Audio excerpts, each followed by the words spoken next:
Help me.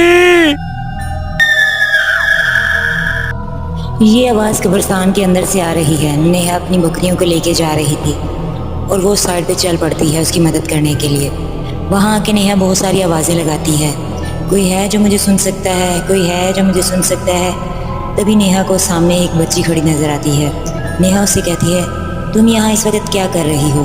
तो वो बच्ची कहती है, दीदी मैं खो गई हूँ, मुझे मेरे घर तक पहुँचा दें। लेकिन जैसे ही वो नेहा की तरफ मुड़ती है, वो कोई आम बच्ची नहीं होती, वो एक जिन की शक्ल इख्तियार कर लेती है। नेहा वहाँ से भागना चाहती है लेकिन वो नहीं भाग पाती। एक हाथ नेहा का पीछा करता है और उसे पकड़ लेता है और नेहा के टुकड़े टुकड़े करके खा जाता है। आप देख रहे हैं जंगल मैजिक हॉरर स्टोरी। अगर स्टोरी पसंद आई हो तो चैनल को लाइक, सब्सक्राइब और शेयर करना मत भूलिएगा।